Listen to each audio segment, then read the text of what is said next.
Good morning, everybody. Thank you so much for coming today. I just wanted to introduce our lovely, amazing moderator for the day, Dave Karger, chief correspondent from Fandango. Many of you know him. And I think we're going to start. Great.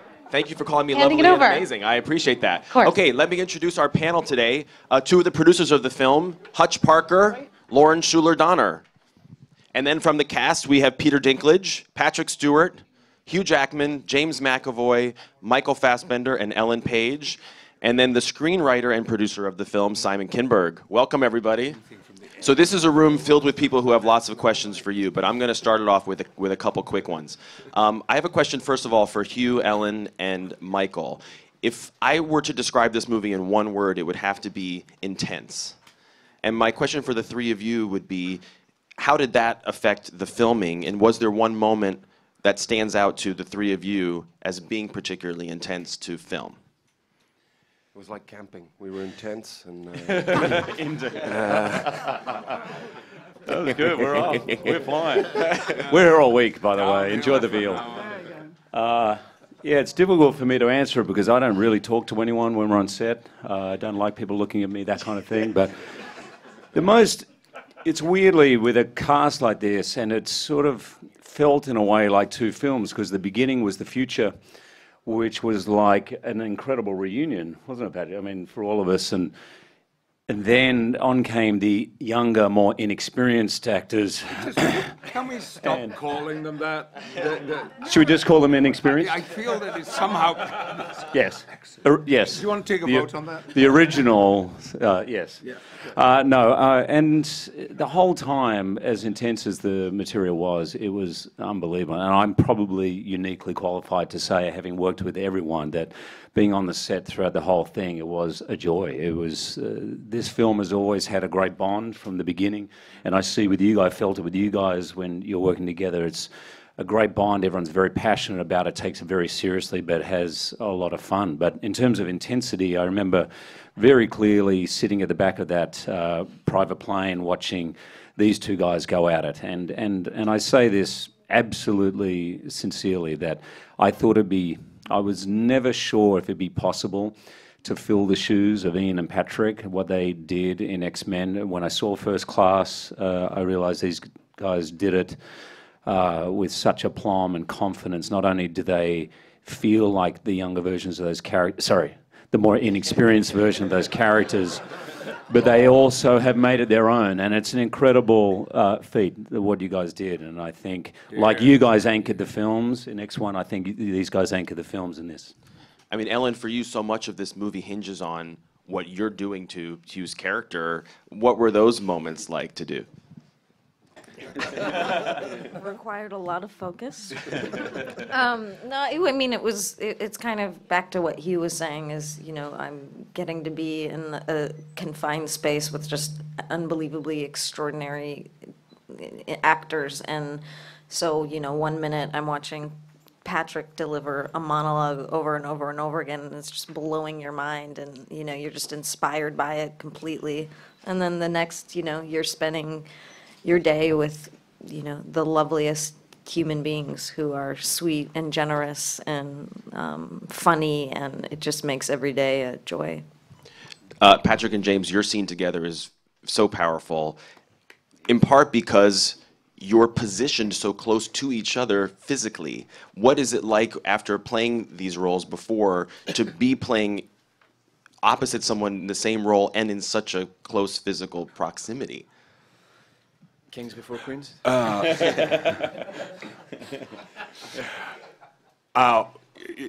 It was, in a sense, a no-brainer how that was staged. I mean, if it had been in a set where we could have gone and poured cocktails, opened the window, had a cigarette, a very different kind of scene, and I'm not quite sure how it came about that we were nose to nose like that, but I can't now think of any other possible way of making the scene work, because you are looking into the eyes of yourself.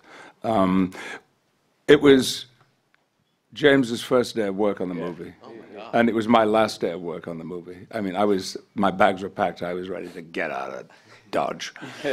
And we didn't I don't recall rehearsing it, James, do you? No.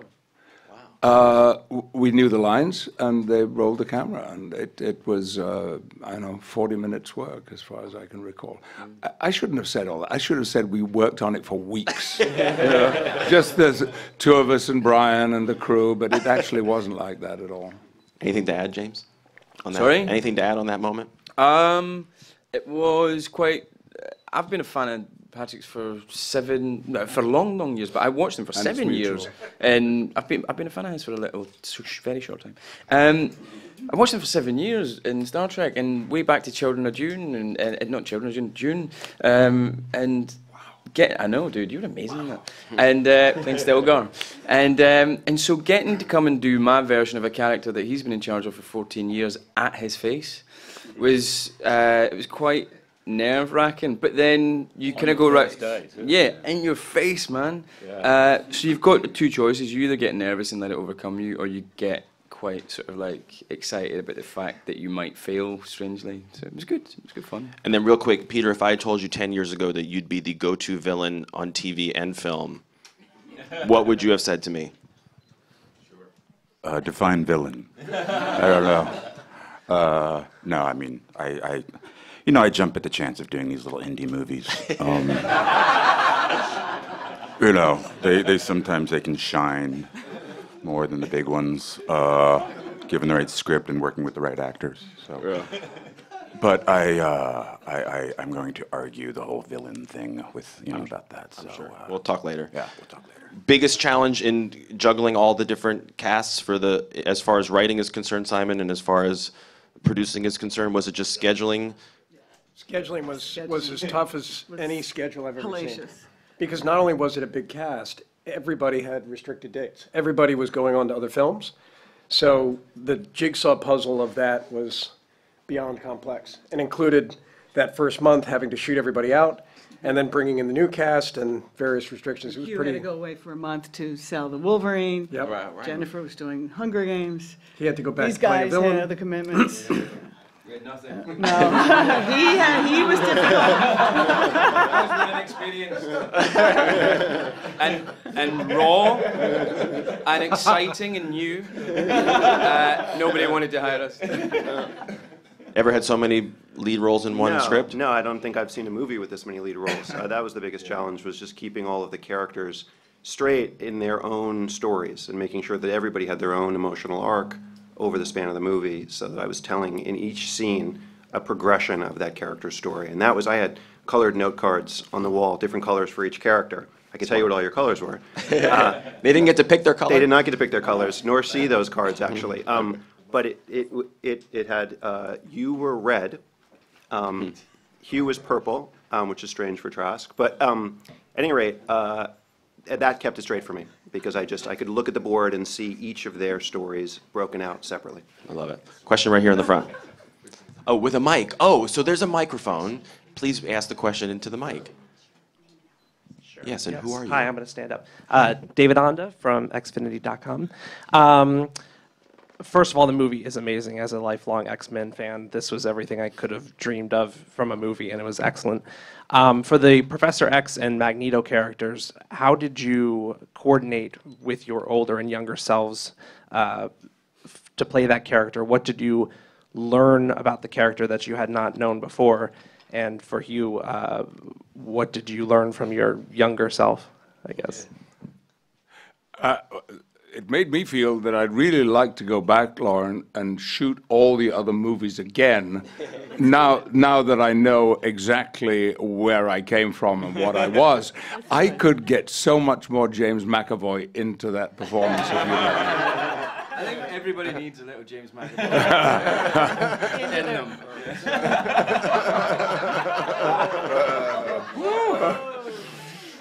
I don't even stand why you're laughing.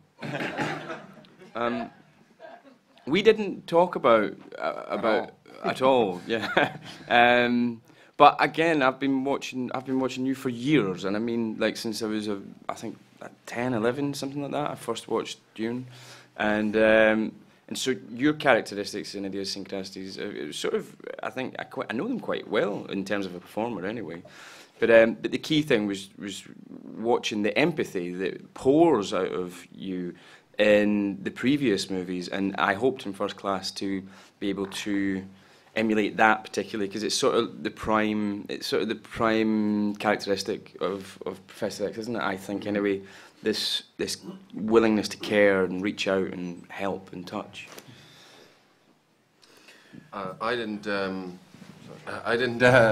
get to talk to Ian actually until Comic-Con.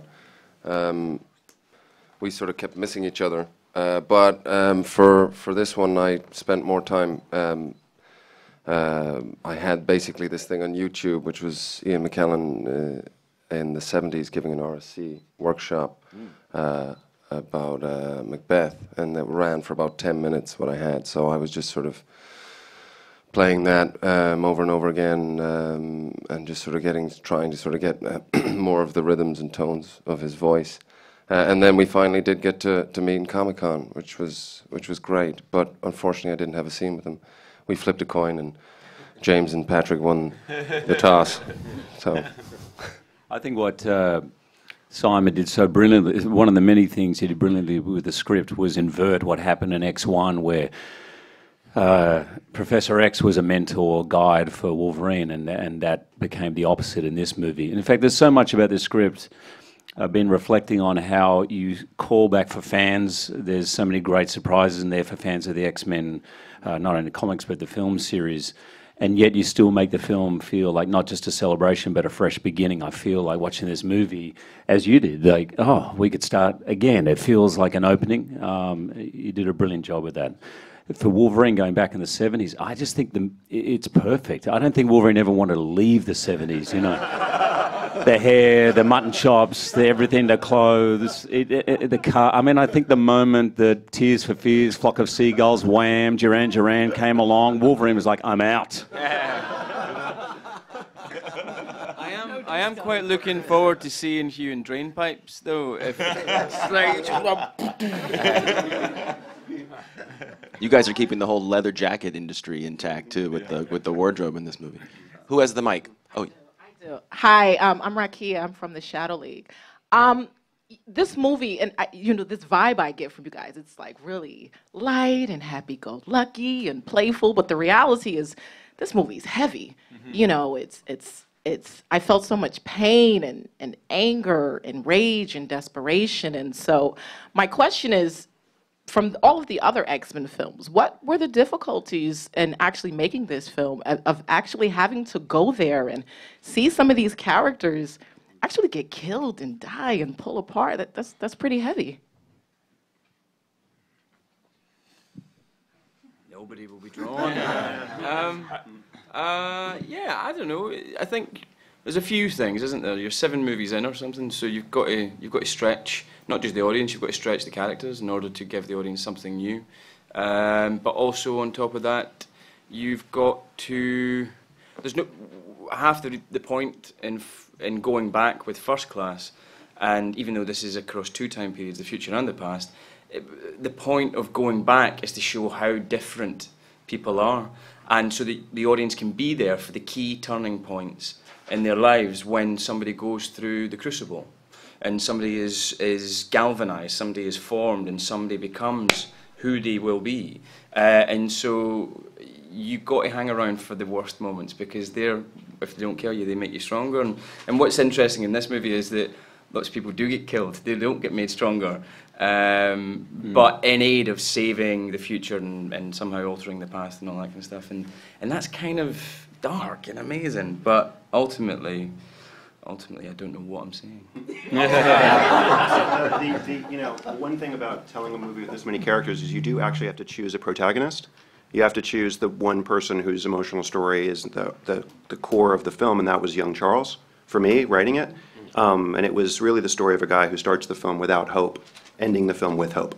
And once you know that that's the arc and you're going to end the film in a hopeful place, all of the darkness and the trauma they go through, is going to arc them out to a safe and happy place at the end.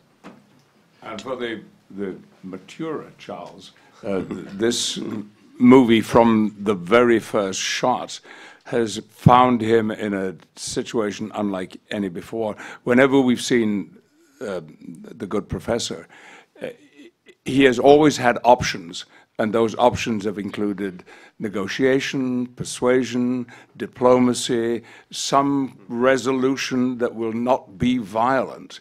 Right from the beginning of this movie, thank you, Simon, there is no other option because our enemy this time is not available to rational conversation, to being reasoned with. The professor has had to make the decision that we have to destroy something in order to survive. And it toughened up Xavier quite a lot from my point of view, and I enjoyed that. Thank you. When the heavier moments came around, did you kind of try to let them linger on set, or was it important to you all to break it as soon as you could for your sanity's sake? I'm being made to answer that. I wonder why. There's a lot of levity on this set. We've got a lot of nice people, and one of the beautiful things about a company like this is that we are privileged to have so many the highest actors working today. Really tall actors. Nicholas Hoult, Hugh Jackman. They're really tall. But you know what I mean? Like multi-award winning, top of their game, biggest people on the planet, and yet the egos were never present. And just people that work hard for each other. And in that, quite often when you're doing the heavy stuff, it is nice to have castmates who know when you need to be pulled out of it and all that kind of thing. And we were all there for each other at those moments, I think. Who's got the mic? Rebecca Theodore with the Urban Daily. I just wanted to say this movie rocks so hard. I loved it. This question is for James and Michael. Now, because of the time warp or the time travel, will this be the last that we see of the younger Xavier and Magneto? And if so, what will you miss? That's a question for Simon. Hutch, and boring question. Love you guys, by the way. Really love you guys. No, I can answer that, actually. No, I can't. We hope not. Yeah, no, we hope not. Let's see how the box office works. There is a movie, I believe that it must have been considered, because where we leave James in this story, we are waiting to see the transition, if you like, the reformation of this character happen. That's a movie I would pay money to see. Well, also, and First Class was more of Magneto's movie. It was Eric's movie. It was, and establishing the two of them, you know, meeting, becoming friends. But then by the end of that movie, they had become frenemies, you know, enemies, but there was, you know, well, it was a big incident, so they pulled apart. So starting this movie in the future with them together was so smart, because you see that in the future they do come together, but when we leave our movie in the past, in 1973, they are really apart, as they are in X-Men 1, 2, and 3. So there is an adventure to be had. Okay, in the front row here. Hi. Hi, Karen Butler, UPI. For Peter and Michael, can you tell us what your reaction was when you heard your characters were going to interact with U.S. presidents in the way that they do in this film? And also for Michael, what do you think a superhero movie in Ireland would be like? Stay tuned. Well, actually, I'm developing myths story for cinema at the moment, so hopefully that'll be on our screens soon enough. We've got great, rich Irish mythology, which is not unsimilar to Greek mythology, so there's some really interesting stories there. Working with the American president, that was Mark, wasn't it? Yeah, he was excellent. I just didn't realize he was the same person when he was out of makeup, of course, because... yeah, we spent quite a while in that green tent. Again, the tents. You were right. We were in tents, and he was fantastic. It was a joy, and it's fun. You know, it's fun when you take moments in history and play with them. And I think, you know, that's another great thing that the X-Men franchise does. And when you go back in time, you can play with those events. It was a very smart idea to do, you know, the magic bullet theory for President Kennedy, and then, you know, to play out those scenes in the lawn with Nixon. Not only is it a very bold move, but it's also a fun one. And I think, you know, taking large strides as opposed to half steps is the best way to approach these kind of things. Yeah, I mean, especially with President Nixon, I mean, there's a fine line. You can easily go into a little bit too of comedic territory because so many people have done their famous impersonations of them. You can get really Rich Little with it. And Mark certainly did not, and the makeup artist did such a great job with that nose, that famous nose.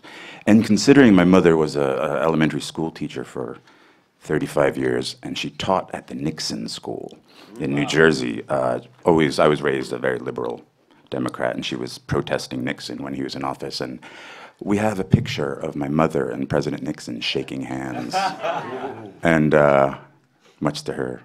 Yeah. But we put it up on the mantle and rubbed it in her face a little bit for a while there. But Mark looked so much like the real man. I've got a question. Can I ask? Sure. I guess this is for you. When we were in the Oval Office the last time, was that 2 or 3? 2. And to all intents and purposes, we were in the Oval Office. And the White House historian told us that there was an escape door or hatch concealed in the Oval Office that, should the situation arise, the president could be instantly put somewhere else and safer. Now, the escape hatch that we see in this movie, is that the real one? Is that where it was? Did you research that? We're not allowed to tell you. Oh, man. I think it's a national security. Yeah. Oh, Lord. But I've got one of those right here if you want to. Right where? The illustrious Mr. Scott Orland has a question. Thank you. For Mr. Good to see you guys. For Mr. Fassbender, in the words of one of the great poet laureates, R. Kelly, I believe I can fly. So I was just wondering, for actors, that's one thing that I presume you don't get taught in acting class, is how to levitate. So when you have those moments, and I think you probably in some of those movies have to be harnessed in and, you know, get up there. Can you just describe the experience? I mean, how disconcerting is it, or is it euphoric? I mean, is there something kind of cool about those moments? A little bit of both. Once you make sure that all the tackle's out of the way and put the harness on, no, that's where it sort of goes to another sensation altogether. Something gets caught in the wrong place, it's fatal. So yeah, you put on your harness and they clip you in, and then you bless yourself and and off you go, really, because. It's so, with these sort of things now, they're so advanced. So it's all drilled into a computer. It's all like they've got various program settings, which will be various flight paths that you'll take on the wire.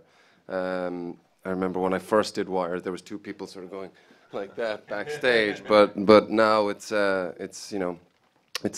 advanced. But yeah, I was going up pretty high, so you just hope that the computer setting is done correctly. And then, yeah, it's just about keeping a sort of, a body shape kind of strong and sort of, and just trying to make it look like it's comfortable. Sorry, that I have done it a few times. You haven't got kids yet, I don't think. Have you? No. Probably won't. No, right. That he knows of. But I have had my children, as they've grown up, on rehearsal stages, and it has ruined Disneyland for them for life, because they are flown on those wires, and on these films the stunt guys are great. They'll just rig up the kids, and yeah, I actually really love it. For me, it's great fun. But yeah, right, exactly. I mean, all actors have got a Peter Pan in them somewhere. Some actors have got a Tinkerbell. I'm not looking at anybody in particular,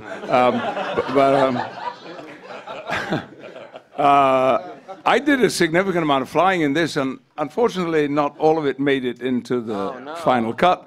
But I and my chair were flown from one end of the stage to the other, starting out at about 12, 14 feet, I think, and then gradually descending. Why isn't that in the movie, by the way? you get off the jet? Well, no, when we come down and then there's that long swooping shot all the way across that huge set. Probably we'll took talk too about long. it later. We'll talk about it later. Stephen. But I loved the flying. I thought it was fabulous. Hello, Stephen. Okay. What's your question?